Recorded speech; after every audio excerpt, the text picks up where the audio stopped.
Good evening once again. Welcome to another presentation of the Issues Room, an alternative social media news platform here on Facebook, YouTube, where we bring you issues in the news, the things that matter, particularly to our country, Liberia, and the Black diaspora. We usually say the Black diaspora because we're talking about things happening in countries that are of the Black race. Again, welcome wherever you are. Today is the 26th edition of the Issues Room. It's about December 7th. Can't believe it that quick. When you're thinking that, the days are dragging. Of course, before you can bat, we'll be here for Christmas.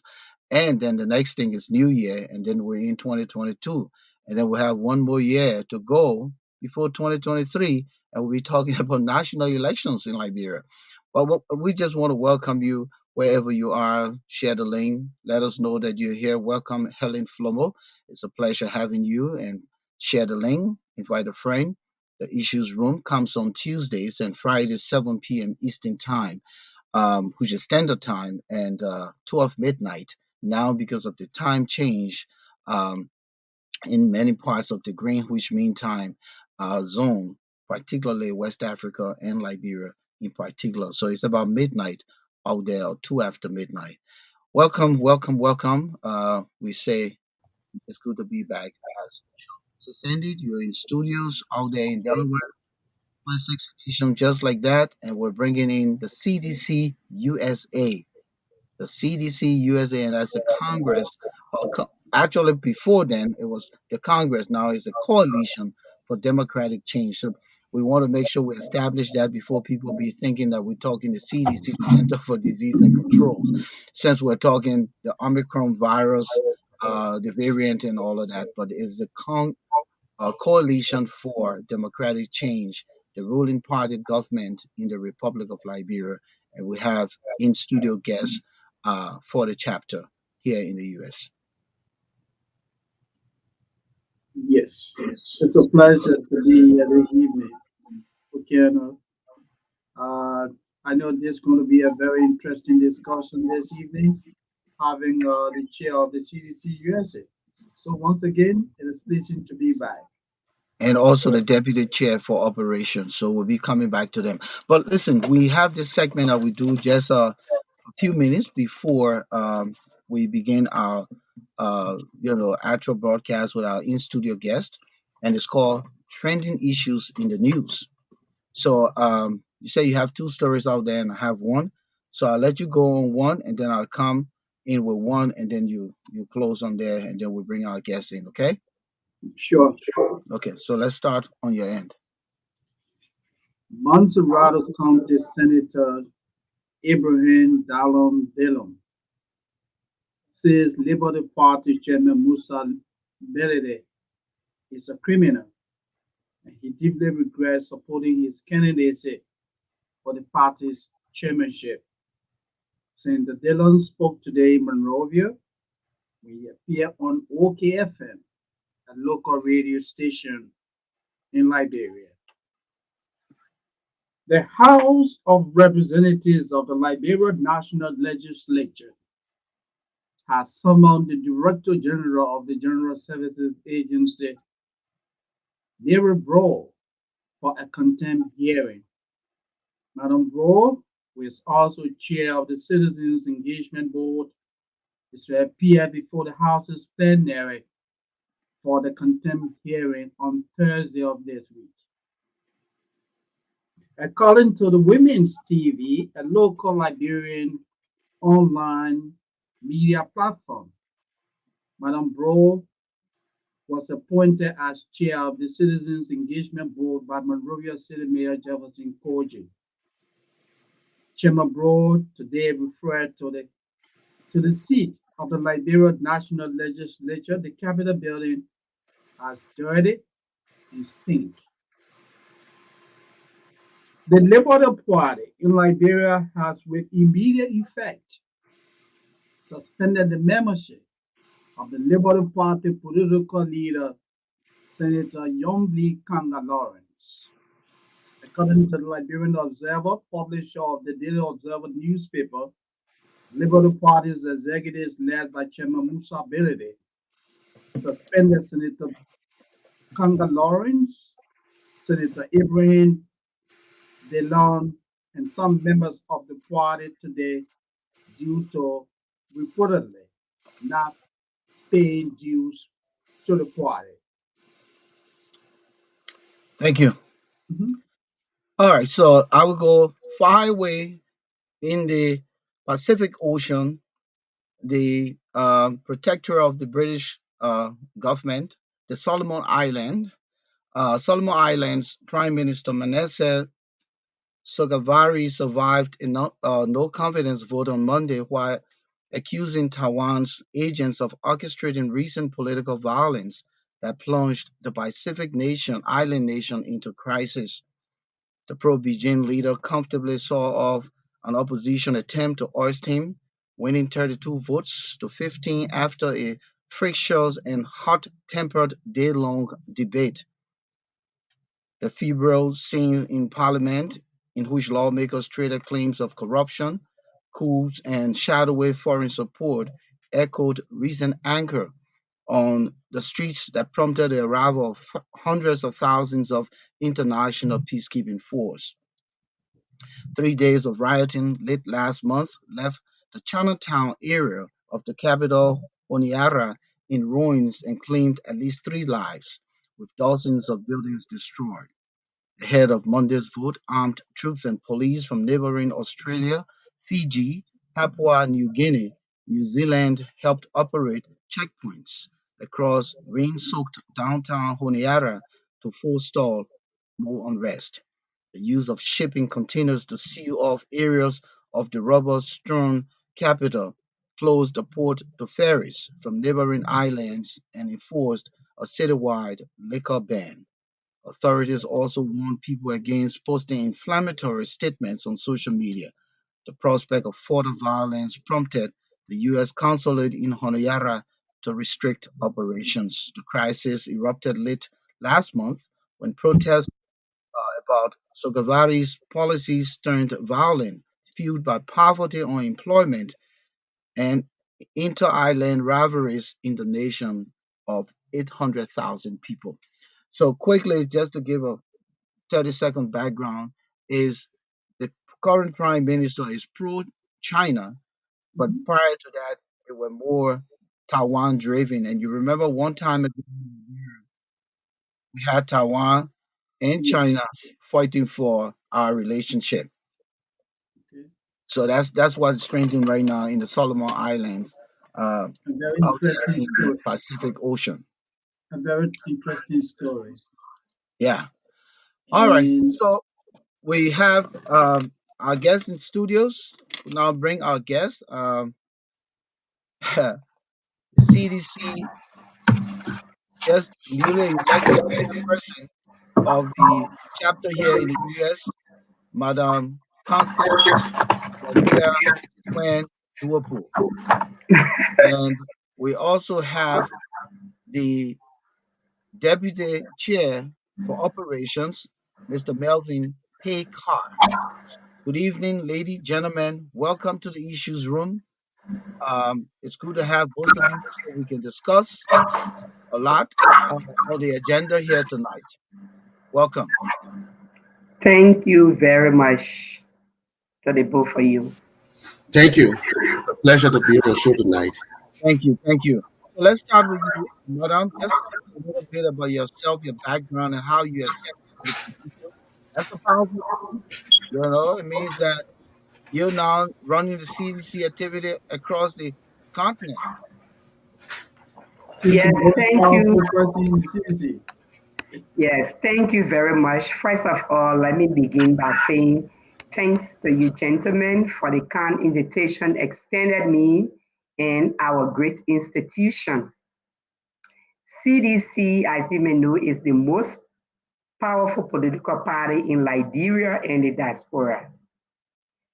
A little bit of my background, I'm Constance Swen-Duopu, for those of you I haven't met, and I am a Liberian. I live here in the United States. For my educational background, I have a master degree in Health and Human Services Administration. Currently, I run my own business and I am the chairperson of CDC USA. I was elected on September 5th, 2021 at the just ended Atlanta's convention. Thank you. Let's go to Mr. Payekar. Good evening. I just want to join the chairman in telling you thanks for the invitation extended us. Uh, we look forward to having a very fruitful discussion with you and to the listening public. By way of introduction, my name is Melvin Payekar. I live here in a little state called North Dakota. I live in West Fargo. The CDC is a great party, and we are privileged at this time to be some of the servants to the people. I have a bachelor's in accounting. I have a master's in public policy and governance, and I have another master's in healthcare management from the Kansas State University in Kansas.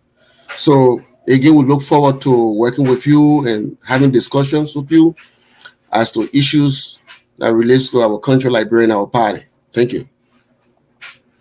Thank you. So Moses coming. Yeah, so it's a pleasure to have the both of you in the house tonight. So let's begin the discussion by taking a closer look at the Coalition for Democratic Change USA chapter. And any of you can go first.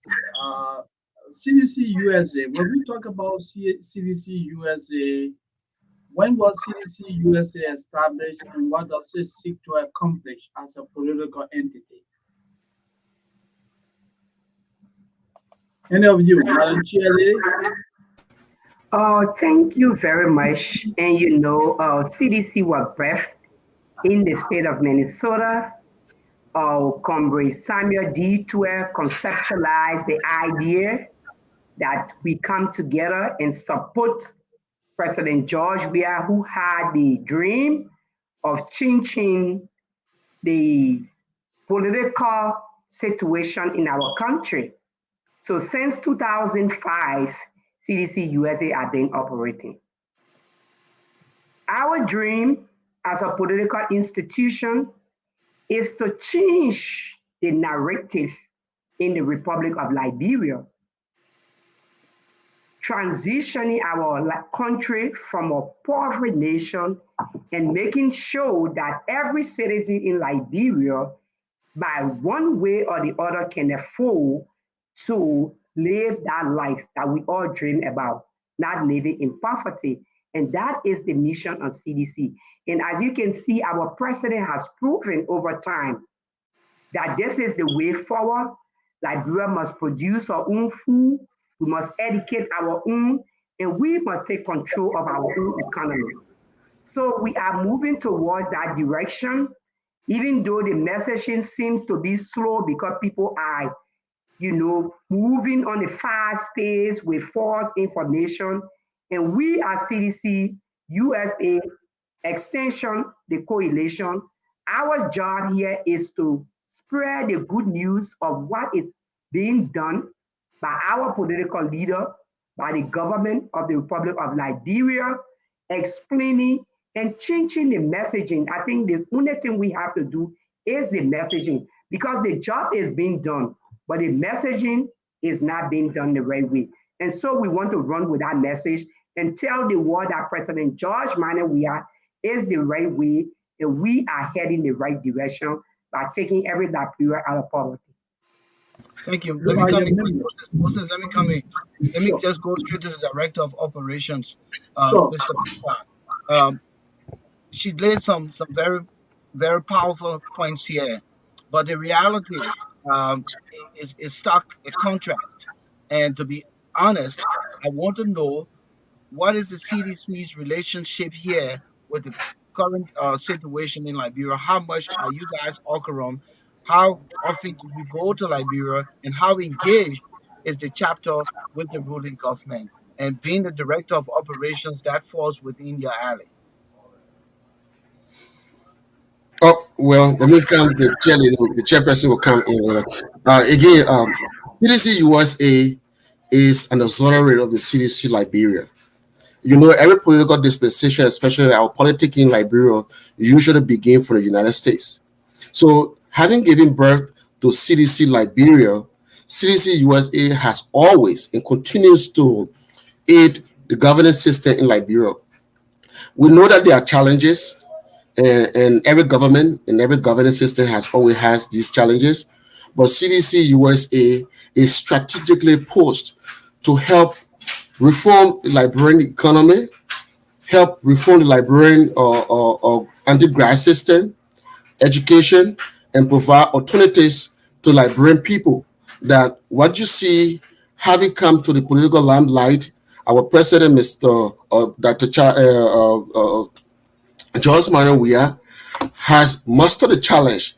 If anyone can be like George Weah, who rose from nowhere and became the president of Liberia, it means that this party is a grassroots party that seeks to incorporate everybody in the governance system. That's why today, if you look at the governance system in Liberia, it is made out of youth and indigenous Liberians. In spite of the level of expertise, in spite of level of experiences, the government has tried to incorporate ordinary Liberians who have now been charged with the responsibility of moving Liberia from where we have seen ourselves over the last 170 some odd years.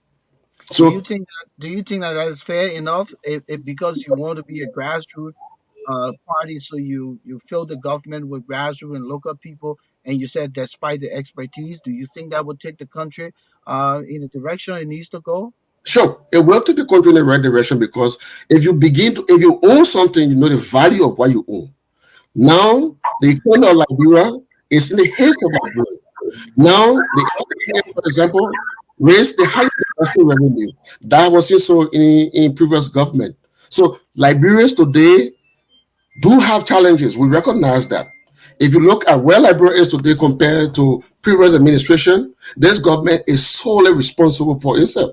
Revenue and foreign direct investment, these are not coming to Liberia because this government is almost on its own. So with these challenges, we know that given time and over time, this will improve. Like the president took over all different circumstances. We know that these challenges exist. We will not shy away from them. But we want to tell the Liberian people that this president, having understood the governance system in Liberia, is supposed to do better, even better in his second term. And that's why the CDC USA has rebranded, repositioned itself to fight for the re-election of the president with these challenges that are ahead. Come on, Moses. Yeah, look, Melvin and Constance, I know you guys have a lot to tell our many listeners regarding some of the good things that are happening in Liberia and also the challenges. But let me just take you back a little bit to CDC USA and later, we'll move forward. CDC USA, who are your members in the Americas? How are you supported financially? And do you have chapters across the Americas? Yeah. Thank you, Moses. CDC USA is the biggest diaspora organization in the United States, in the world, I can say. And we are supported by our dues. We are a due paying organization. So, like any other nonprofit organization, we pay our dues and we operate from the due payments. And to just add up to that, CDC USA has functioning 14 chapters. And at our just ended convention and inaugural program, we have had 3 different states that are waiting to be accredited to be functioning chapters. So CDC USA membership cross-cut across the United States and it includes Liberians. Remember, these are ordinary Liberians, most of whom do not know anything about politics, but people who have the mindset and believe in the governance of Liberia. These are our members here. So we depend on our dues, our legal resources. As you see, I just got off work to come and make it to this show. So all of us do work and we pay our dues to this institution. Volcano? Captains coming out of Florida will be reactivated. We got Kansas City, we got Missouri. So there are a lot of people that are reaching out, are trying to establish chapters because we know 2023 President George Manuel Weah re-election is all we are after. Liberians need to understand that the messaging out there is not the right message that is being told. We are here to tell the true story. We want to control the narrative.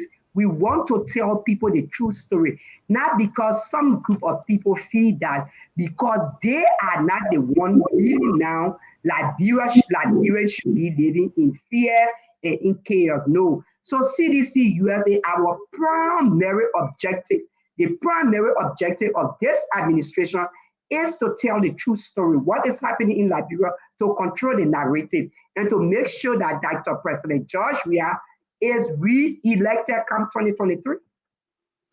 So it sounds like you already know what you came to the position for, Madam Swen-Duopu, because the question here is now, what's the way forward since you took power, or the hem of leadership, put it that way? What are some of the things that you want to accomplish? You name one. Your primary and sole objective is to make President Weah a second-term president come 2023. But I'm sure that there are challenges to surmount when it comes to this kind of feat you're putting forth. What are some of the things that you facing right now that you see will be serious challenges? Because you can't just change the narrative by the things you say. There are realities that may contradict what the reality, I mean, the narratives, you know, portrays. So how are you going to go about these challenges? Oh, thank you. The reality here in Liberia, we need to know that since 1847, we have never seen the kind of governance that we are seeing now. Productivity is high, but the story is not being told simply because someone somewhere or a group of people somewhere feel that they own Liberia. That's the God's given right to always be the leader in that country to control us. And because they are not the ones, so they are portraying and carrying on false information. So we know we have to acknowledge that first. Let's go back to 1847 and let's just come back to 2017. Let us look at 1990 war. Who are those that perpetrated that crime against the Liberian people? And yet Liberian people re-elected them to rebuild that country, but they refused. All they did, they looted the entire country. This good young man came, he forsook everything, took that risk. I mean, he took the risk. Everything he accomplished in life to become the president of Liberia. And now they are sitting and regrouping. And we are here to tell our people, don't listen to them. Do not listen to them.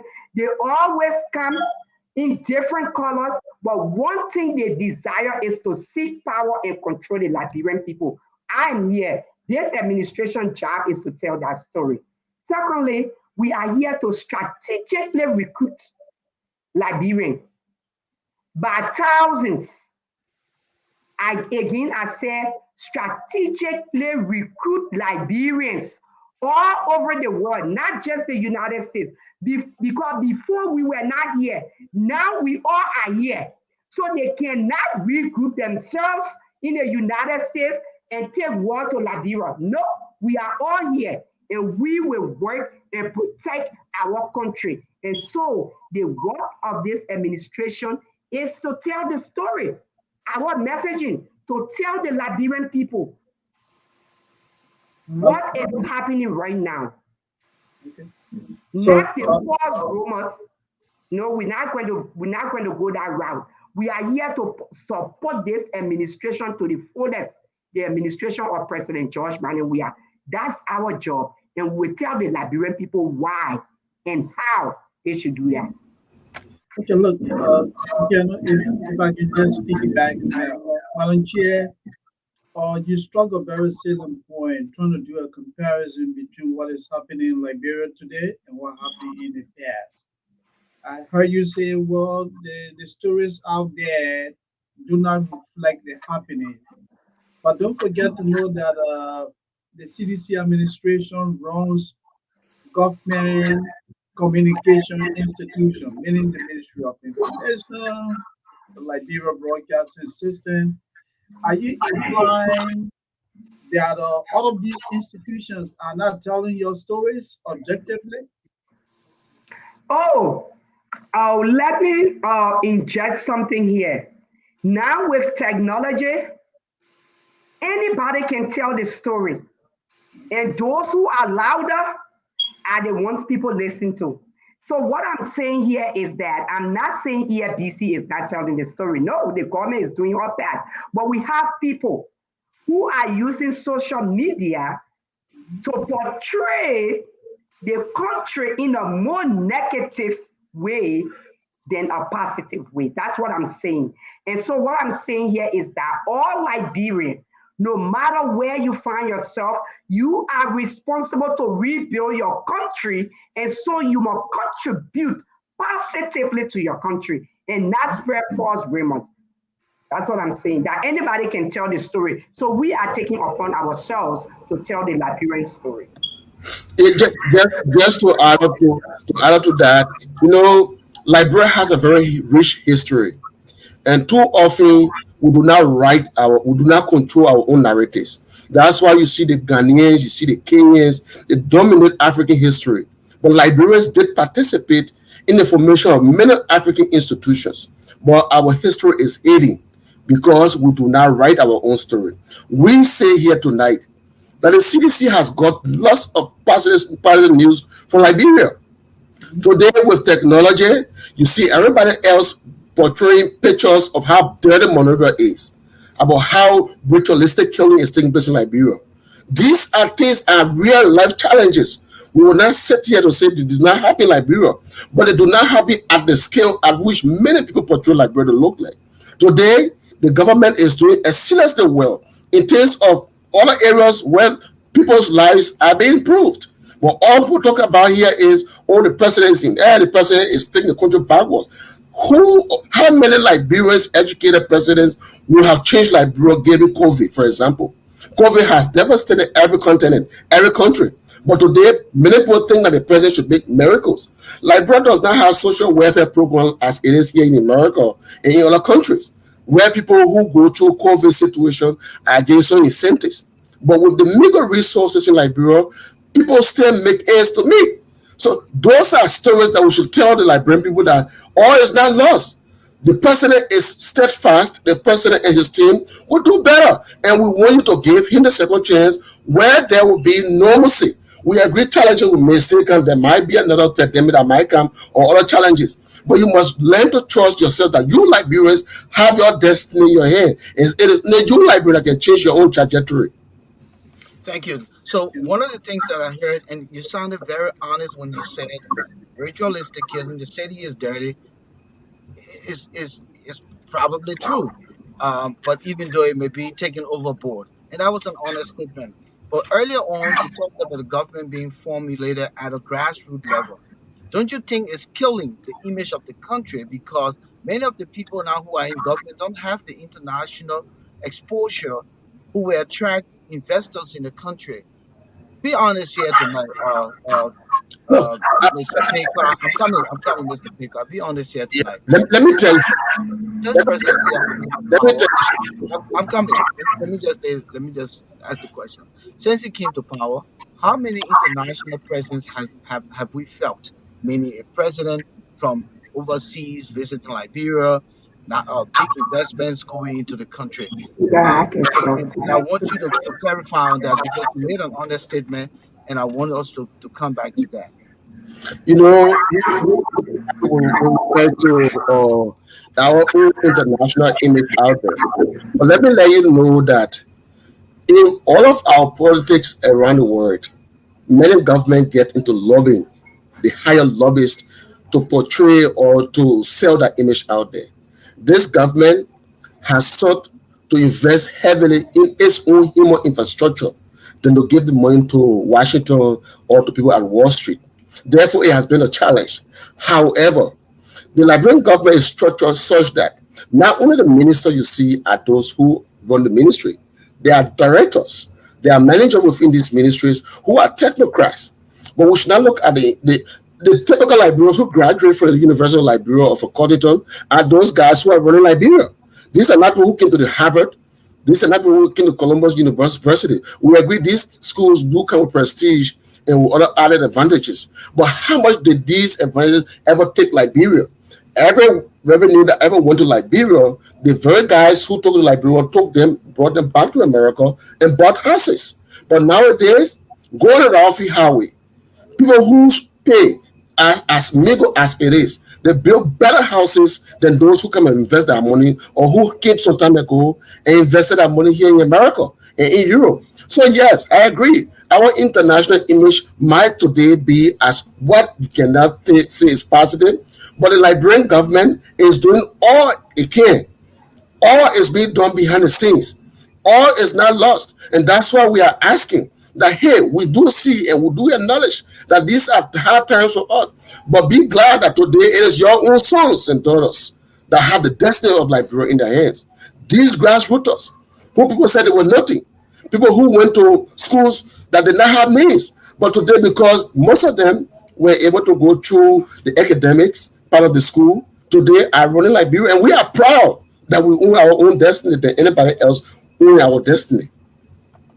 Moses, Look, yeah, maybe if I can comment quickly, right? I heard a bit of you talking about excellent leadership being provided by the CDC administration, and let's go down the line a little bit. You have a president who many have criticized for being engaged, who seems to have a little understanding of what is even happening in Liberia. He rarely speaks to Liberians.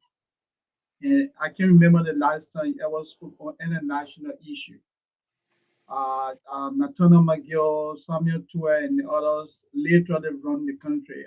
Are you concerned about that? Um, Any of you can answer.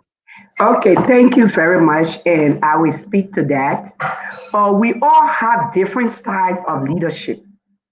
I want us to acknowledge that. And if you talk about people speaking to the nation, let us take for an example Charles Taylor that spoke to the nation here and there. What did he do? What did he deliver to the Liberian people? He just spoke and spoke. So President George Manawia is more of a man who will do more than talking. You will see the action. And so Liberia, we are not lacking of speaking. It's not what we are looking for. We are looking for a leadership. We are looking for a leader that will transform our country. We are looking for a leader who the people will see themselves in him. And we often we hear people talking about people who are in government who don't have international contacts. Okay, let us go back. Let us go back during the Tottenham time. All these people that came from America, you had the Sherman, you had the Todmans, you had all these people. What did they bring to Liberia? Let us be honest here. Volcano, Shelton, and Moses Sandy. Let us be honest. I like honest conversation. What did they bring on the table? How many Liberians benefited for the trillions of dollars? Liberia had iron ore, Liberia had rubber, Liberia was producing everything. What did we benefit? Nothing. Look at the roads in Liberia. If you leave from Harvard, if you say President Toba or Tubman, they were more educated, they had all the educated people with all the contacts. Leave from Sinker and go Rabafi after Rabafi. Is that Liberia? And you gonna sit here today and tell me that because President Weah is not speaking and giving speeches every day, he is not the right leader. No, and this is why we are here. We are not going to allow people to deceive our people. And if you send your sons and daughters to school and they graduated from the University of Liberia, from the Methodist University, it is the government's duty to employ those people. They don't have to wait for someone who came to school abroad and say, oh, this person came from Harvard, so they have to be ministers. We all learn on the job. Even in the very America, they will take somebody over you who has the experience, who can deliver. That's what Liberia need. We don't need who went to Harvard and can do nothing. And we can tell you, you be honest. You're a journalist, and I expect that you will speak the truth. Now talk about Ellen, 12 years. Moses, I want you and Volcano Shelton on this platform to tell me Ellen's first 6 years, the money that she received for the Republic of Liberia compared to our president now, our current president. Can you even compare what did Ellen do for Liberian people? I hear people talking about Zocos. Ellen had the opportunity, international community was pumping money in Liberia. She could have built a whole rehabilitation sector for those boys and girls that are roaming the streets of Monrovia. She didn't. I did not hear Volcano Shelton. I did not hear Moses Sandy. I did not hear any of you talking and speaking about those things. But today,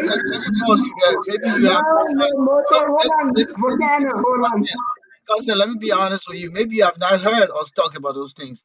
I'm not a fanatic of any bad leader because the country comes first. And I have said it repeatedly that Ellen had a lot to do for Liberia that she failed to do.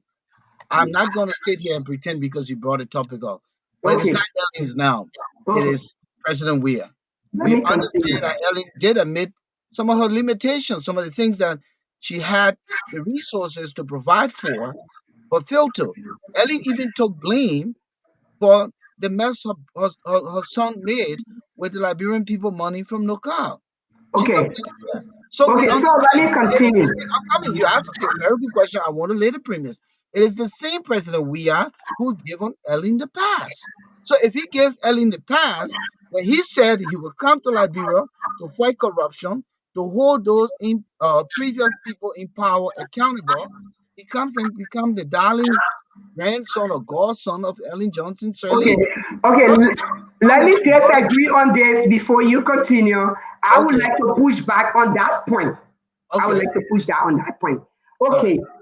This is critical in the Liberian economy right now. When people try to deceive our people and say President Weah gave, early in the past, he did not. He's still in power. He has a way and he has a plan. How he's going to approach. So because President Weah took power, he's not going to leave the important things about the Liberian people. And the first thing he start to do, open a court and start to persecute everybody and forget about the Liberian economy. So I disagree with you. So let's spend 27 years in power, 20 years on his boat, and 7 years smoking cigar. I know that. You need to understand. You don't know that. I don't think you know that. This administration is not going to sit so proudly. We got it. Let me just say this. The issue of giving Balanceri a pass is just something that I want Liberians to understand. I worked in audit in Liberia. Audit is very expensive. A president Weah took office and decided to put his energy behind Balanceri to prosecute Liberian corrupt officials versus President Weah focusing on his own agenda for which the Liberian people elected him. Which one would have worked for him? I believe President Weah paying attention to changing the lives of the Liberian pays up better than going behind Balanceri. Number one, before you prosecute corruption, you must have tangible and irrefutable evidence. And those were reasons why Balanceri did not prosecute people who were alleged to have been corrupt officials. Because most of those cases could not survive the test in the court. You will not go and pay a lawyer take the case to court and you do not have the evidence to back it up. Therefore, if Liberians have tangible evidence, if civil society organizations have tangible evidence that speaks directly to one's corruptibility, I think if these facts are brought up and they are not picked up by the government, it becomes an issue. But for the government to go and start looking for people who are corrupt without this tangible evidence, I believe that the president will be missing the mark and leaving for the reason for which he was elected. But So I think then it's dishonest for us to call her name if we don't know that she was corrupt and say that fair she, enough, yeah. fair enough. Okay, but Madam Constance said that we didn't make noise, but I said that I made noise when Ellen did wrong. We held her foot to But the fire. tonight is not about Madam That's Salif. what I'm saying. Tonight is about So what we do. What does this government, what does the real government do to change the lives of Liberians? And we are here tonight to tell you that the CDC-USA is Okay. focused on helping the president and CDC Liberia that will feel better candidates, prepared candidates, individuals that when elected to public offices will have the integrity, will have the expertise, so that they can deliver on the promises of the president. The that's president for might the not be next the term. one who talks. Talking the next term, right? Yeah. Yeah. Okay. Yeah. I tell you So what, every president does not have the chance. The probability of just doing 100% in your first term is difficult, especially a poor country like Liberia. Where was Liberia when President we had took over? Liberia was one of the world's first far poorest countries. So to just change the trajectory of Liberia within 2 to 3 years' time is going to be a difficult challenge. So having understood governance, President Weah might not be the one who talks, but President Weah is an action-oriented person.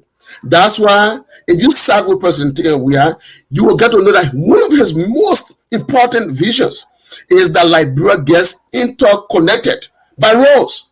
Roads are very expensive. You know that. A 1 mile road costs a huge tons of USD. yeah, Tell it's me, about 1.5 to 2 million. fine. So So if the president is going to focus on rural connectivity, for example, providing a better space for marketeers to leave that Gorbachev era and move somewhere, that's something. It might not be as big as people will say, oh, he has not done anything. The president, you people say he do not talk, he does not talk. But there is a man whose regime was able to enact the Cameras Act today that puts and allows you and I to freely speak in Liberia. Press freedom, which is a fundamental right of everybody. Today in America here, even though we are responsible for what we say, but you got the freedom, you have the right to speak against the ills of society. And this president is one of the presidents that is heavily insulted. And now one journalist is in jail, All right, I Mary. give you credit for that. for free speech violation. Excellent, Yeah, Mary. I give you credit. Moses, Yeah. Moses, I just wanted to throw this in and then you'll come in. Sure. Yeah. Sure. Go ahead. But you talk about the president being a doer and not a talker. Great. And we talked about leadership style here. There's a lot of leadership style. But do we think that he's overdoing things and not focusing on one major priority? And again, it's an honest question here tonight. The president decided, I'm coming in. The president decided to give free education, but you see what's happening in the country every day. There's protests, students, teachers boycotting class. We look at our healthcare sector. It's in a deplorable shape. We look at the city image. They say the city is dirty. So many things. So do we think that the president is not picking his battle well? Mr. Shelton, let me say this. This is why the re-election of the president is very, very cardinal to all Liberians. Because the president has understood exactly the challenges that Liberia faces. This president Liberia has competing priorities: education, health, infrastructure. Every other president who have taken over at that point in time who have faced all of these challenges. But with those mega resources that Liberia has, Liberia's annual budget has never hit $1 billion. But Liberia got $1 trillion problem. So you have to ration your priorities. And the president thought that education was something because a nation without educated people is doomed to fail. And with people and parents not having the resources to pay school fees, he thought to subsidize them. And that's why he has been helping some public schools. Again, help will come in. Why having the help? We need education, we need better hospitals. That's why he is trying to invest into the military hospital. And that's why this current draft national budget prioritizes health. That's why you see the renovation of health institutions. They putting money into the military health facility, for example, which is going to alleviate some of the burden at GFK, Phoebe, Ganta Hospital, the Tabitha Memorial Hospital. All of these institutions that need subsidies. But Liberia again has just one little small basket of revenue. So these challenges will have faced any Liberian president. And that's why the president, having understood them, we believe giving him a second term is paramount because he will exactly begin to pick up from where he is now and finish his job. Madam, you want to add before Moses coming? Yes, thank you very much, Melvin Payekar. It wasn't a mistake that you were elected as the man of operation. Moses and Volcano Shelton, let us face it here. You know that you have to multitask to solve your own personal problem. As an individual, you do not turn your back on one issue to just work on one issue and everything fail. This president has done what any good leader would have done. The only reason, I will continue to take you back, the only reason you see the loud people all over this place is because some people feel they have the right to lead the Liberian people. It's their God's given right. But no, President Weah was chosen. The Liberian people elected President Weah. They know who they elected. Liberian people knew that President Weah was not somebody that would come and give them speeches every day. President Weah would be somebody who understood their problems and he will find solutions to their problems. Thank you. Let me quickly give the intermission, Moses. If you just joining us, we're in the Issues Room. The Issues Room is an alternative media platform here on Facebook, YouTube, and the Issues Room page. We broadcast 7 p.m. Eastern Standard Time in the U.S., which is about midnight Liberian time, as we usually say.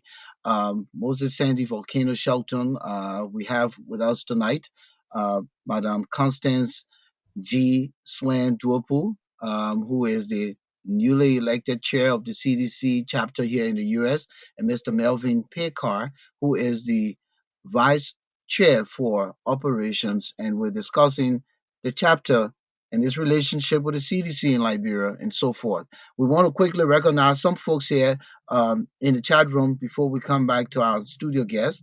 We say welcome to Bolu Ashia Kowu Howard. Good evening and welcome to the show here tonight. James Davis, Al Tobe, Fulakoli, Justin, Samuel Abu, Yvette Sifos, Sebastian Weir, Sunday T. Washington, Mercury Tisdale. Good evening, welcome. Isaac Se Lokpa or Lakpo, rather, Zawolo, James Koyen, Ernestine S. Duopu, welcome. Welcome. Ibrahim Colley Jr., Abdullah Kiatamba, good evening and welcome, Abdullah. Emmanuel Tier, Jeremiah Ray Parker, good evening. My friend and brother, welcome to the show tonight. Alfonso Pearson, John Carr Harris is in the house. This is your platform. Good evening, welcome to Tony and Brooks, Helen Flomo, Florence Kinsley, Mapla Nikia, all you guys, welcome. Moses, let's continue. Yes, look, I just want us to take a closer look at governance in Liberia with particular focus on the WIA's commitment to fighting graft. Is the CDC government committed to fighting graft? Madam Chair. Well, I would like to start from my boss to end it up. Okay, Mary, go ahead. Look, Liberia is an interesting country, and it's a good thing that we have some anti-graft institutions, the PPCC, the General Auditing Commission, the LACC. These are institutions, credible institutions. Mary, since taking over, the president has given them their independence. These institutions do have the independence to prosecute corrupt Liberians. The LSCC, for example, has the responsibility to make sure that they are assets declared by all public officials. The GSC, as you can recall, a few months ago, the former Auditor General, Madam Lucy Gay, who passed away, though she passed away at the end of her tenure, but a new Auditor General was named and confirmed. Since he took office, he has started to build relationship with the international community and with stakeholders in Liberia. And if you do follow, I'm coming. No, quickly, and when you don't answer this question, it was a direct question. I'm coming to that. And when you answer this question, then you can move forward. Okay. The government CDC administration committed to fighting graft. It's a yes or no question. Yes. I'm telling you, yes, that's why these institutions continue to maintain their independence without any interference. The president has continued to give these institutions their budgetary support. Today, the GSC has auditors all across Liberia doing county audits. This is a testament that the government is open to its own audits. Today, just yesterday, the president was at the ministerial complex with the PVCC, where he also acknowledged them that these public contracts should speedily be completed. So it means that the PVCC is also functional. The LSCC is also sitting there. That all government corrupt cases that are prosecutable, those cases should go to the LSCC, and then they will pick them up. So these are separation of powers. If the government was not putting money behind these institutions, then of course it becomes an argument. But those institutions continue to receive their budgetary allotment, to which makes them very vibrant to do their work with the independence that are called for on those acts that establish them. So, Mary, yeah, no, let's come to the madam. Yeah, let me take Mary to the onset of the CDC administration. And I heard you say you're committed to fighting graft, right? Explain to me and the many people listening to you, what is the status of the $25 million I knew it. Mr. Weir and his people took from Liberia's National Reserve and claimed to have used that money there for a mop-up exercise? And after the reported execution of the mop-up exercise, you had three audit reports, one conducted by the GSC, another one by Crow International, another one by the Presidential Investigative Team. 3 other reports that made reference to malfeasance, headed by Samuel Tue. What is the status of that report? What is the status of that money? Explain that for us. Okay. Let me let you know tonight, Moses, that government across the world and all of these government institutions do have their scope of operations. Yes. And like you rightly said, the LSCC can pick up a case if the LSCC believes that the case has the merits and is going to survive in the courts. The GSC does not prosecute. The GSC does audits and provides its audit reports to the National Legislature. The National Legislature, through the Public Accounts Committee, is responsible to look at the validity of those audit reports. And if there are any criminality or any criminal part of those audits, send them to the Justice Ministry, where evidence will be gathered, and then these audit cases will be prosecuted. So the Crow report you talked about and the GSC report you talked about, whoever the name, like you said, Minister Toy, it is incumbent upon all of these underground institutions to pick up the cases to give Mr. Toy a fair day in court. Mr. Toy is not going to say, here I am, my names are in all, I'm going to court. No. So those institutions are responsible to go after every Liberian, not just Mr. Toy. The corruption in Liberia is an endemic situation that has endangered the lives of Liberians. Because today, when corruption is in the country dies. So corruption begins from the schools, from the nurses, the teachers, The police, we know it is in the fabric of Liberia. So it is you and I that should be pushing. In our government, we push our government to prosecute Liberian corrupt people. And the government and President Weah is prepared to do that. Once those cases do go to court, I'm not sure President Weah is on record anywhere, any day, to usurp the function of the GAC or the LSCC to prosecute any corrupt public official. That, I want to know that. Oh, thank you very much. Corruption has no statute and limitation. Okay? And the audit report that you are referring to today, there is no limitation. If the report says that Samuel Twe is responsible for that money, Samuel Twe will be prosecuted. There was nothing like $25 million missing. You cannot go in the report and see where it said Samuel Twe was responsible for that. Hold on.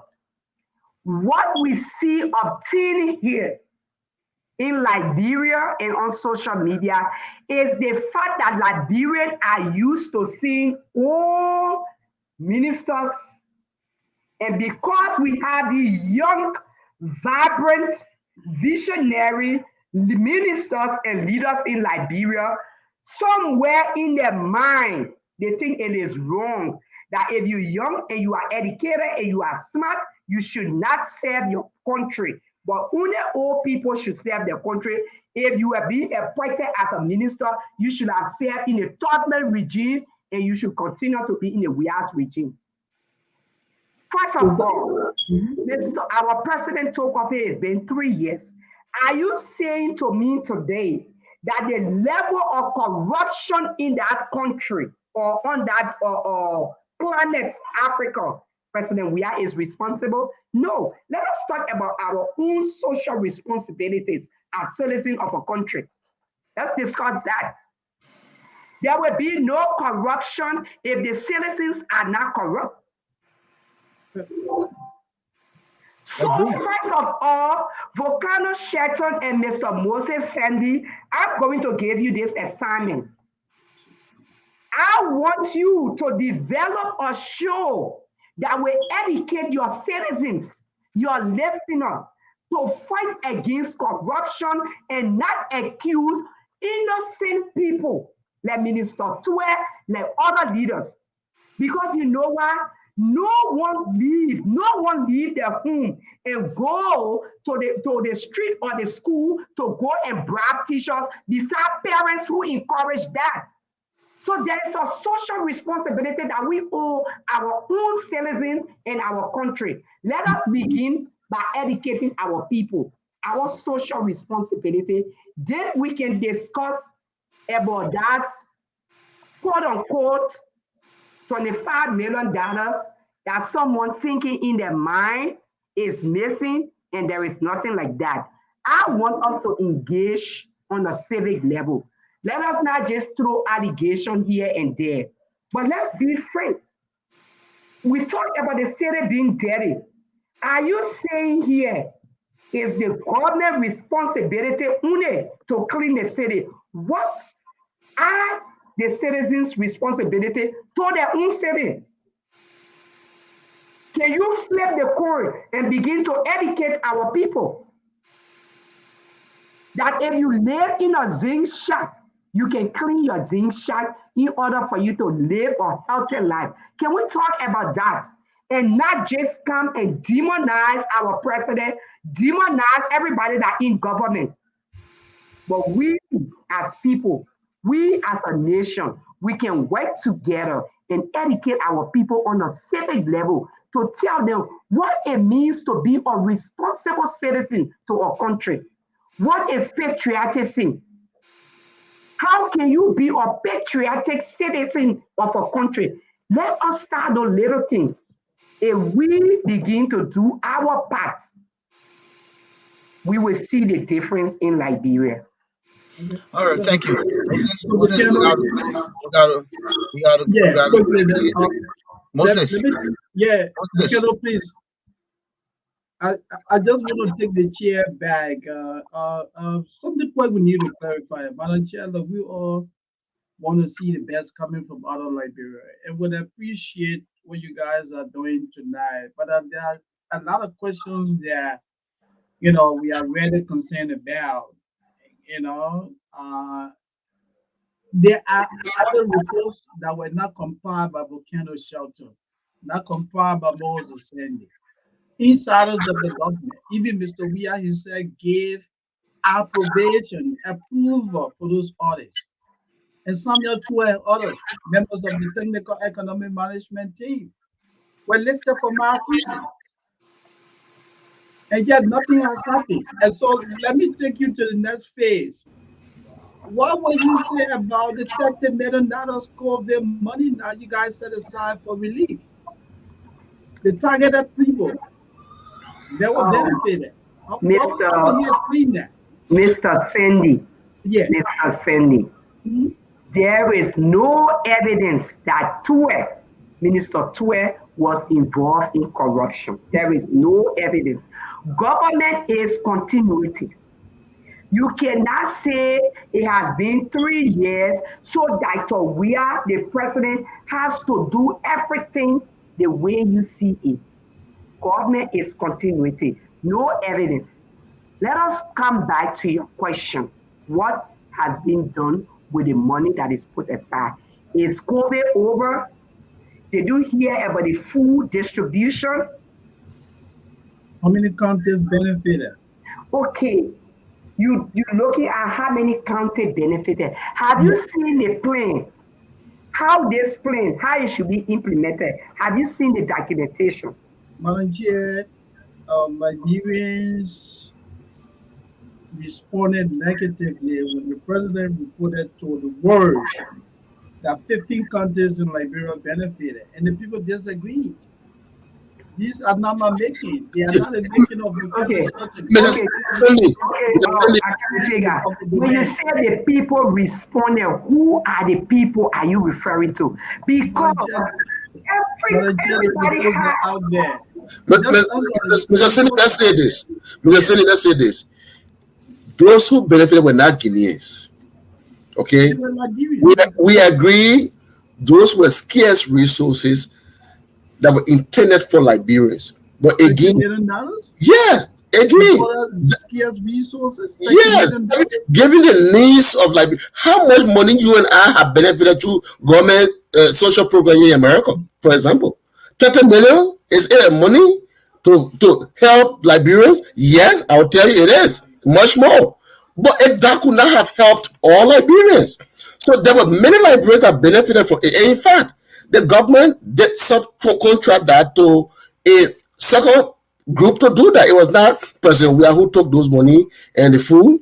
It was the UN, I think UNFPA or the World Food Program, for example, that did that. So it was not the Liberian government that sent ministers and directors to the butchers and they went to squander those resources. The government tried as much as it could. They tried as much as it could to subcontract that to a credible international organization to reach out to Liberians, and they did their best. Do they need to do more? We say yes. There are still needs because COVID is here. So we should be asking that government should source additional funding to help alleviate the stress that COVID has brought to our people. But to say or to try to make accuse someone to be corrupt, I think that's unfair to this gentleman. Again, it takes me back to the issue of corruption. We always cry corruption. But when we ask for the evidence for these corrupt acts, people only bring allegations. And allegations do not survive in courts. Therefore, government will be wasting your time to go to court with allegations that do not have the merits. Therefore, it is unfair to individuals that will just label them to be corrupt.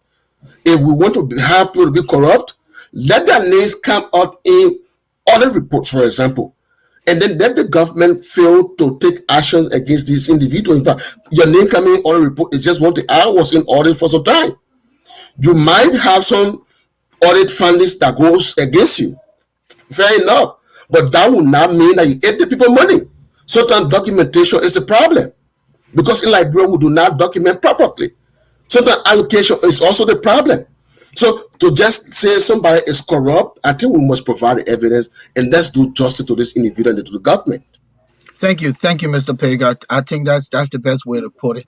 We want to open the lines now. We'll be posting the number 404-272-2808. This conversation is sweet. I'm having fun. Very I'm sure interesting. Madam Duopu and Mr. Payekar, and they're holding their grounds, and the conversation remains conversational and more professional.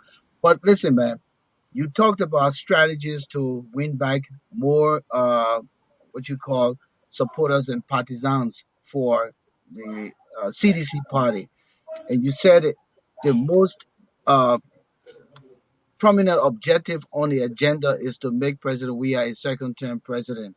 Do you really see this happening, madam? Oh, definitely. Why wouldn't it happen? We just talked about COVID. The president knowing Liberian people, understanding the dynamics, the politics in Liberia, chose to contract the World Food Organization to distribute the COVID food, the relief. And yet, Mr. Moses Sandy is sitting here tonight saying there were some people who were complaining, even during safe time. WFP, everybody were distributing food. Liberians were still yelling and saying that the food was not being distributed. Mr. Moses Sandy and Volcano Shelton, let me call your attention to this tonight. Please do us a favor and join our campaign to re-elect President George Manaria. He is the only Oh God, solution. I like that clarion call. Yes, I'm calling on you because I would like to utilize your platform most of the time to talk to and speak to Liberian people because you I have a mean, the lot of platform is influence. there. It's just the Yes, fact of objectivity. That's all it is about. yes. So we have a caller calling, and I like the. I will think about your invitation. In the meantime, let me take this caller. Uh, the caller is calling from a 7845 number, last four digit. Caller, what's the name? Where you calling from? All right, let's try to strike our conversation with silver, professional, and sound. Okay, thank you. You have a minute or two, the most.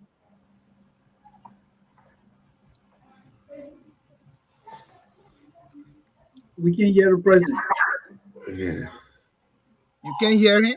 No. No. Wow, I'm hearing him clearly. Hold on, Okay. hold on. Not sure what's going on. It's saying that they can't hear you. I hope we're not having that old technical issue again. Maybe that see people that join. See people that actually. It's not Uh, only me. Everybody are not hearing. I think everything looks good from the background. So let me try this Constance, do next you hear caller. the caller? Caller No, calling from I'm the not hearing the color. 794. I don't hear you. Caller, um, can you guys hear this caller? Mm-mm. No. No. All right, go ahead, caller, speak. Let me see if they can hear you. Yeah, go ahead. We can hear you. What's your name? The person is not speaking. Say that again. You're asking if he's saying that they should re-elect George Weah?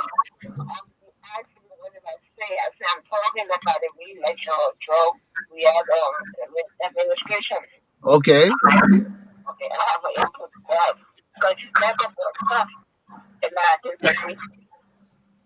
okay. Yeah, go ahead.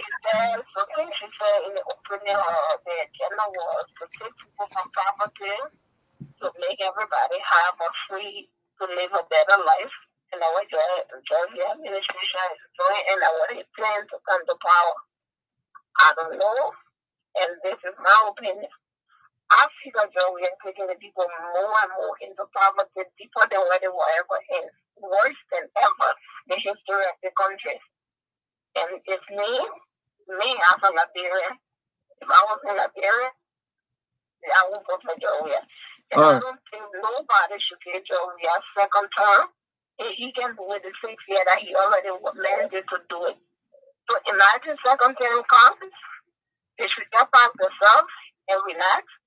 and just ask for God to just take them peacefully because it would be worse than what it is now.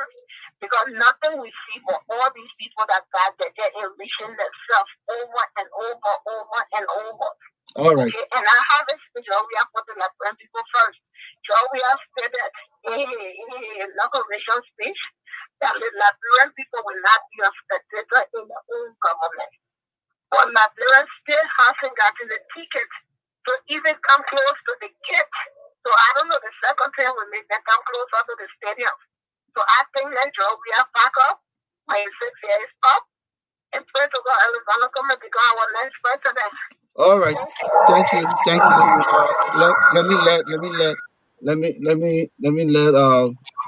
Let me go back to this caller. The caller 7845. Are you still there? James David? Thank you for your patience. Go ahead. I think I'm better just plugging into the organization. And as a little project said that we should be studying our own country.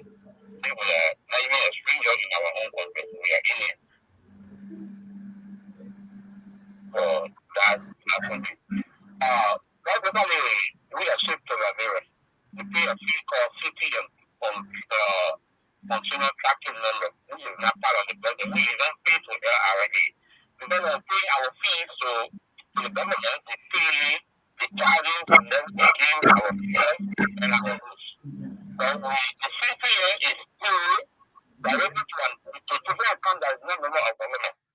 So when you enter in the cover of Liberia at the airport, you pay $75, we even pay $75, which is not also paying government account.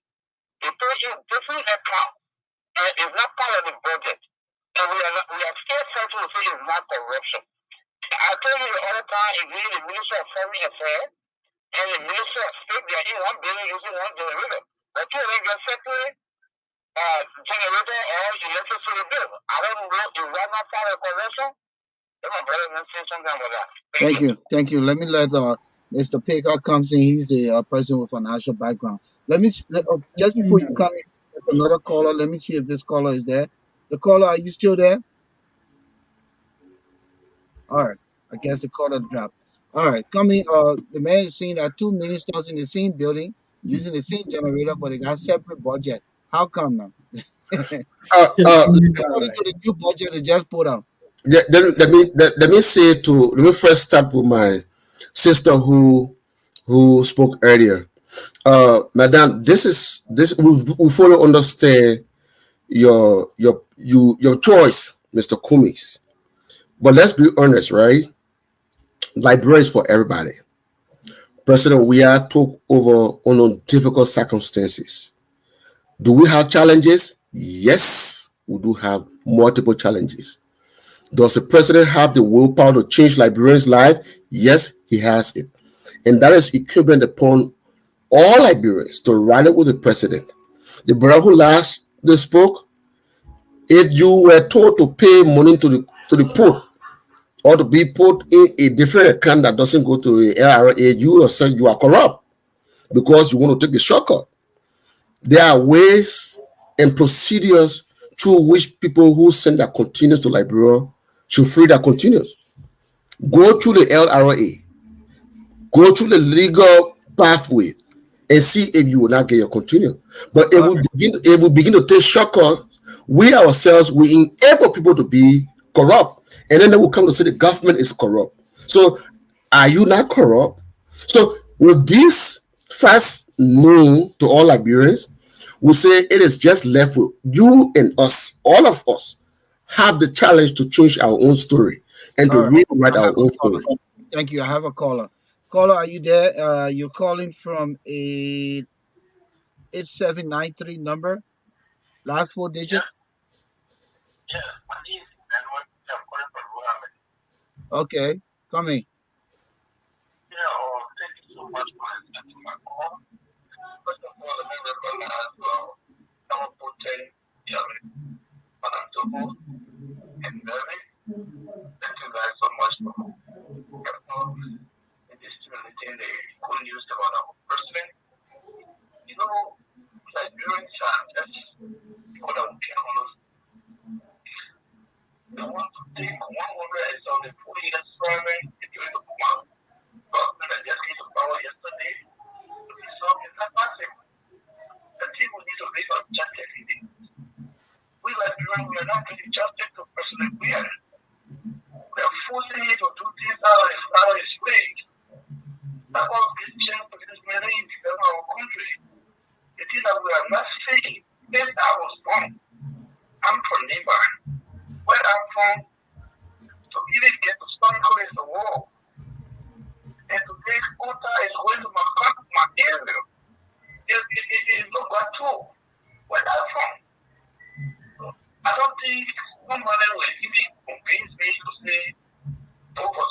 say them people agree. They will not agree. But people, they will never come for anyone.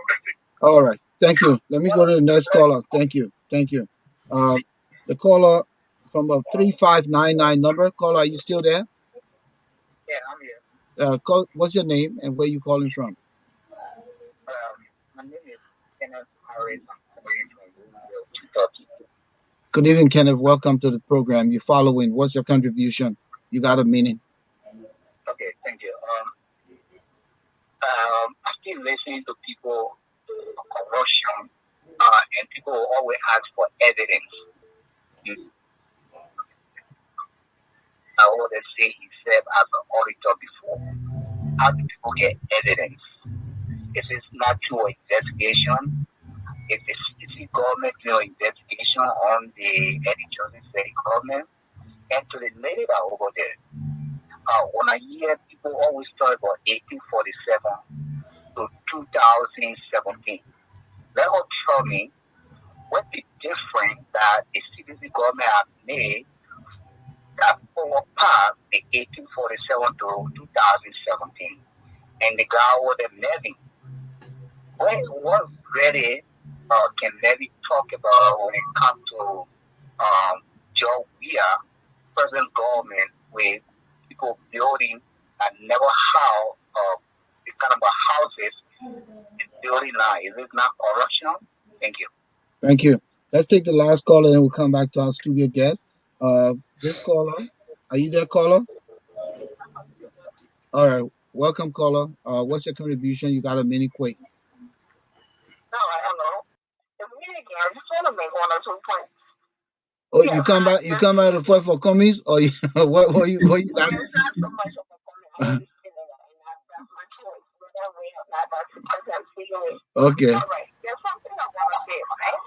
When here people say 1847, they're going to give a comment of the land. But say 1847, Georgia, because it's according to them. And they keep saying Georgia is the land from the slum that rise above. When was the last time Georgia lived in the slum? Georgia had an opportunity to have left that for a better off in life. But he left that for a better off in life. What did he bring back to his country? Nothing. So all he brought back was to exploit the country and leave them with the whole poverty. Number one, Georgia got in power 3 months after he brought everything that he needed to break the act. Georgia did everything around him to make it life comfortable. In nightclub, in church, in house, in mansion, in everything, including all the people that need government. Okay? All right. Okay. People are jealous for what Georgia. This thing happening, everyone is so-called, like the California people, they execute people in Nigeria for corruption without due process or the justice. But now the countrymen, the so-called countrymen, bringing the country down more and more. 6 years. So the Ukrainians are 6 years. Thank you. Thank you. Let me take the last caller. Thanks. The point. All right. The points are made. They're taking note. The last caller. Caller. Hello. Yes, sir. Yeah. Go ahead. Quickly make your point. Yeah. My understanding is that, I'm not taking government. I just go for the perspective. You're not hearing the caller. But now, the social economic conditions is very poor. And we see that the government has not done a major reshuffling in the last 4 years. And we still the common person as the principal player of the government. And it's not how government should be. So, I mean, if we're going to get a second term, how are we going to see a government that is more inclusive, but not just a twin, a bikini, a Jefferson Cozy, and the other people just do their shit. And the president, as himself, do everything, to speak on me. Thank you. Thank you. All right. Madam and Mr. Payekar, you heard the callers. The last guy, let's start with the last guy. He said that what difference would President Weah's second term make if he's not beginning to reshuffle He sees the same people and these people that continue public cry on them, and nothing is being done. And how do we make that case for the next 6 years? Who want to go Okay, first? and we'll go first. Uh, Thank you, callers, for your points. And we are all Liberians, and we understand your plight. It's a frustrating thing when your government does not live up to expectation.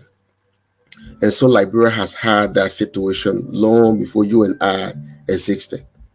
It is not a pride for any of us to go to Liberia and start looking for electricity. No. But let me say this. President Weah is doing much more than you can think of. President Weah is doing a whole lot more. It might not be probably in the areas of your own interest or of your knowing. But President Weah has tried as a typical Liberian who knows how it is to sleep in a slum, to walk barefooted. I heard you say President Weah had not suffered, man. President Weah left Liberia as a struggling young man, 1990. Those of you, Mr. Sandy and Mr. Shelton, you were young men at that time. And you know why it is, or what it was for a young man playing soccer. He lived basically on handouts. He didn't have a job. So he lived a life like an ordinary Liberian man or Liberian child who had poverty striking all on his face. Does he have the chance to do better? Yes, he has a chance. Do we hold him responsible? Yes, because as a leader, he steers this boat. And that's why many of us who are coming around the president are letting him to know that, Mr. President, you were elected for something.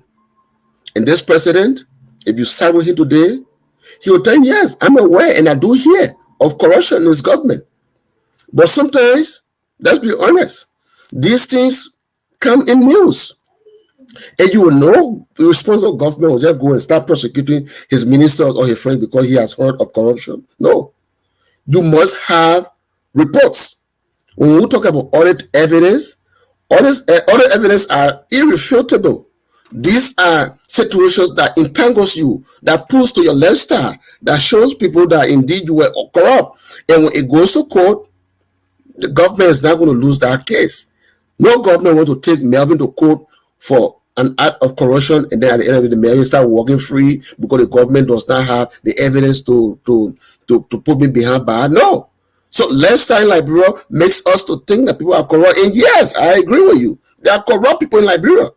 But let's give this president a chance. These people have their days once they are caught in corrupt act. And that's why with an opposition that cannot even put themselves together today, you see how they're even struggling among themselves. They say when your Christmas will be good, you know from the eve. If your Christmas will be good, you know from the eve. If they cannot put themselves together in opposition, you think they will be able to have a formidable governance system? No, it will be take your own and go, take your own and go. So therefore, we are asking, we are pleading on your consciences that we know that things are hard. You might be disappointed, but give this president a second term because this president has now understood governance. This president has now understood governance. With a second term, things will be better. No one tells you that, because he did not do much as you expected in his first 3 years, it means that he cannot do better in his last 3 years or in the second term. No. The president Let me, let's bring the madam in. Let's bring the madam in. Okay. Melvin, thank you very much. And Mr. Moses, Sandy, and Volcano Shelton, thank you for having us on here. I hope this will not be the first and last time. But let me tell you something. Some Liberians have this GWDS, I call it. George Weah Disarrangement Syndrome. They think President Weah does not deserve to be president. They have to live with the reality. President Weah was elected. Secondly, the lady that called, I appreciate her that she took her time to call to sell Alexander Cummings. But I think Alexander Comey has his own issues, and let them deal with it. Even today, I heard Liberty Party suspended or expelled Mr. DeLon and the Senator Kanga. Let these people deal with it. These people are not the alternative to the Liberian people problem. I want to appeal to our listener tonight why you should re-elect President Weah. Because of peace, no political prisoner in our country, freedom of movement, freedom of the press, and freedom of expression. Free tuition for all public schools and college. Free wire fee for all 12 graders. Construction of roads in the cities. Construction of free housing in the rural areas. In our Stephen Tower Estate, Matadi Estate, Fiamma Estate, Banave Estate that have the quote-unquote educated civil people during our days when we were growing up in the rural area. That's the reason, one of the reasons why President Weah should be given the second term. We should give him that term so that Liberia will get on par with Ghana. And let me speak to our diasporan Liberians. Ghana is not fast changing because America send money. Because the diasporan Ghanaians are investing in the country. We have to love our country. We have to see the need to create the kind of country we want to see.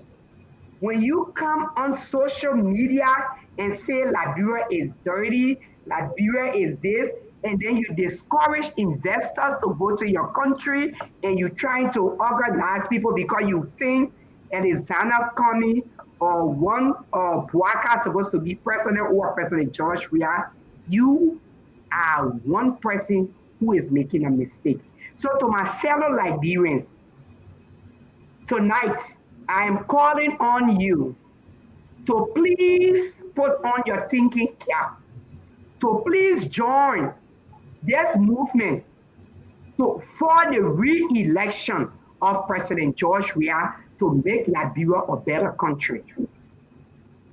Tonight, I'm also calling on Mr. Volcano Shelton, Moses Cindy, to please join us to spread the good news, to change our messaging, and begin to tell the true story, the Liberian story, that if you want a better country, even in your personal life, you make sacrifices.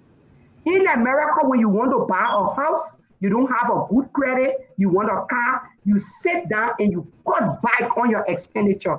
You work harder. You don't sit, you don't go and go have all the dinners every night. Someone, if you listen to mothers, women, family, they will tell you, I'm working double because I'm trying to get a home, I'm trying to get a better car. We want Liberia to be better. We want to build a country that we all will enjoy. We need to start and begin to work harder and make sacrifices. Go to Liberia, take your volunteer team, go and paint a school building, go to your community and educate your people about corruption. Tell them to stop going to the school and bribing for our second graders and first grade students, and then come back and say the government is corrupt. If you don't go and pay money to a teacher, that teacher will not be involved with corruption. So tonight, to my fellow Liberians, please do not listen to the noise in the markets and miss the mark. President Dr. George Manneh Weah is the way forward. I understand people might not like to see ordinary person becoming president. People will not like to see young people who went to school to excel, to enjoy and serve their country. They want because they came from here, they left in the 1840s, so they only their great-great-grandchildren can serve Liberia. What we are saying to Liberian, Liberia belongs to all. Liberia belongs to all, and anybody can serve that country. It doesn't have to be this family. It doesn't have to be this dynasty that was built in the 60s and the 40s. Today, we must serve other people so that people will serve us. President George Weah is our president. Let us rally around him. Let us bring all the good ideas. Let us talk to people that we know. Let us engage investors to go to Liberia instead of all engaging and demonizing our country and our president. I will pause and I will listen to your next I want to comment. say this quick, Yes. Moses. It's running out of time. It's 8:30. Moses, it's Yes. 8:31. Yes. We'll only do 5 minutes quick and wrap this Yes. up because I have to stay within time constraint. Yes. You said And something about Liberia belonging to every Liberian. But what is about the situation now with dual citizenship? There are certain people who feel privy to the country because they think that those of us, and I say us, meaning all of the people who naturalize here in America or in other countries in the world, don't have a say in their own country. What do you say about that? What message can you do to change that? Mr. Mr. Shelton, I will come in to say, if you can recall, You still it, having okay? You're having difficulties with your connection there. Go yeah, ahead. I don't know what's the some reason I'm just on off. All right, go ahead. Am I good now? Okay, Yeah. I will say if you can recall, just few months back, the national legislature under this administration has been championing for the cause for dual citizenship. It was not a fault of many Liberians to flee Liberia during the war, and under circumstances that you and I here cannot explain all. But because of our own governments in the past own way of looking at things, many of them did come to America and took away from here green cards and citizenship. But yet, if they go and even get elected in the legislature, they stay against dual citizenship. That's why this CDC should be fueling candidates that will go forth, that will be elected, that will go to the national legislature or in government agency and ministry to put forth public policy in the interest of Liberians in all aspects of our lives. President Weah is determined, and under his watch, the dual citizenship will be a history in Liberia, and the Liberians who desire to have whatever nationality they want to, from whichever country. If you look at our nation, our natural, our law is very racist. It's very, very racist against even Lebanese or against people who live in Liberia, who born children in Liberia. Our law discriminates a lot of them for holding public offices because either parent is not a Liberian. And I'm sure if you elect candidates put forth by the CDC, most of these laws will be repealed and Liberia will have a country free for all, that all will live there without any bias and without any recriminations. Therefore, we will ask all of you listening to us tonight, it is not going to be an event. It's a process. Sometimes in revolution, people who started do not survive it to the end. But let's give President Weah a chance and let's give the CDC a chance so that we can change the trajectory of Liberia. Thank you. I think, listen, Moses, we can come back again. We want to respect time, so we can. She just said that the invitation is always theirs to come back. This burning issue can continue. What I'm finding here now is same as though it's campaign season. Okay, um, but look, again, I thought it was a good conversation. We don't want to overstretch. We've gone past the time, and we have to respect what we're doing here tonight. So, Madam, uh, Mr. Payekar, Mr. Sandy, we had a very good conversation. We should do this again. My Uh, pleasure. My pleasure. thank okay, you. and your invitation, we will scrutinize it. But to be honest with you, we're open to all political parties, we're open to all institutions, and we're not taking side. Yeah, thank you. If you have something you want to use the platform for, we're here. But we're not going to be open supporters to say yes. We're rallying the truth for And President William. let me Look, just let me let just me end on just this one to say thank you so much. We are calling on sedition all over the country in Minnesota this weekend. The National Port Authority Managing Director, Mr. Bill Tuawe, is visiting the CDC-USA. you're gonna pay for the ad, my man. Yeah. He's going to be doing a tour in Duluth, and he was at a function in Houston, Texas. So all citizens who are in Minnesota. Can you make it happen that we bring Bill to on the show? Can you Oh make it yeah, we can happen? have that conversation. We can have that conversation. We will be All right, with man. him, but yeah, he's visiting with also a big program is being planned in his honor on Friday. We'll work the modalities out through the chair lady's office, the chairman's office, to see if we can have Mr. Tuawe come on your show. So again, we want to say thank you for giving us this platform, Liberians. We know it's a tough time for all of us, but we know together we can be strong and build our country. Thank you so much for this time. And 30 seconds and Uh, for you.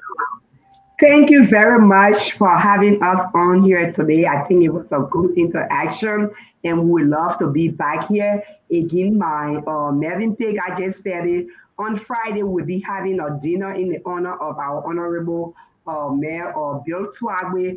We are asking everybody close to Minnesota and in Minnesota to please attend. It's going to be at the Purpose Rose Eden Hall. And thank you for having us. I just want to say, because the economy is doing better in Liberia, you can see that a lot of Liberians are building homes. They are taking their money because they believe in the government. If you don't believe in that government, you will not take your money, 30, 40,000, and go home to Liberia to build a house. So again, please let us know that Alexander coming is not an alternative to the Liberian people. He is not popular with his own CPP voters and his supporters. Let us rally our support around the president and make sure that he is re-elected. Thank you very much for having us, and we are open to coming back and interact Anytime. with people anytime. Thank Thank you. you and God bless. You have a Thank you. great, great Thank you. Thank you. time. thanks, Thank you. thanks for coming. Thank you. And Moses, Volcano, yeah, let's Volcano, let me just quickly reiterate what you stated earlier.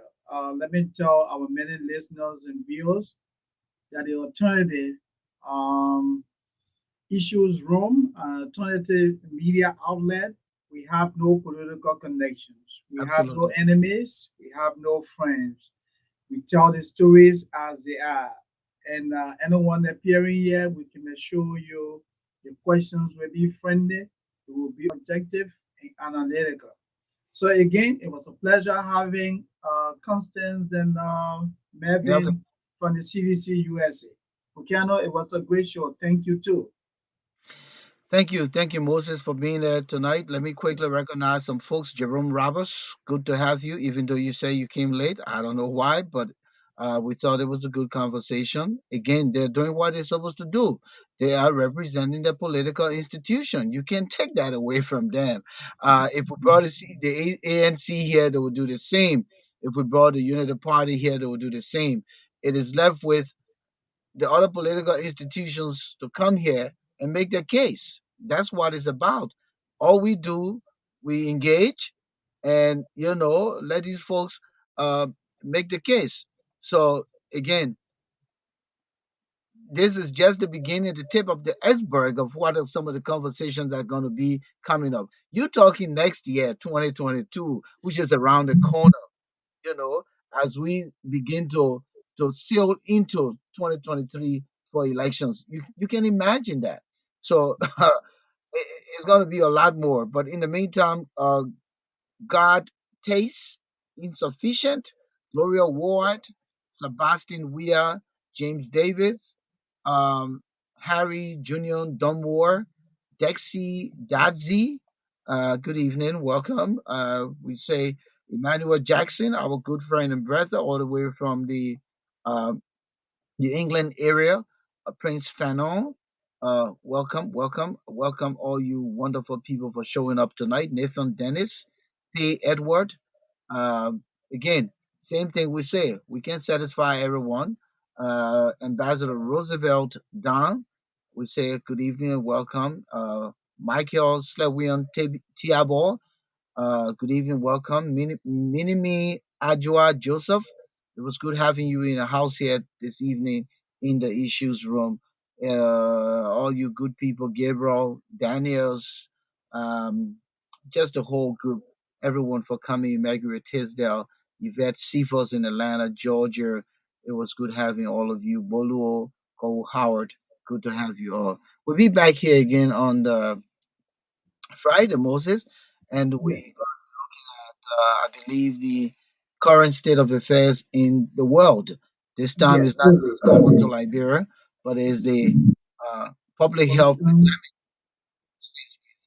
as the virus. The virus Yes. has had three titles. We had the COVID, we had the Delta, and now we have the Omicron. Omicron. Mhm. So much going on. We have an expert, but a Liberian expert who will come on here and have a good conversation with us. Thank Mr. you so much, Solomon brothers. Swell. Let's call it a night. Good to have Yeah. you. Good day. My brother, go get Let's yourself just say to Mr. bed. Solomon Swell, formerly of Enfield, Liberia. Yeah. Mhm. Okay. All right. Sure. Thank Good you. night.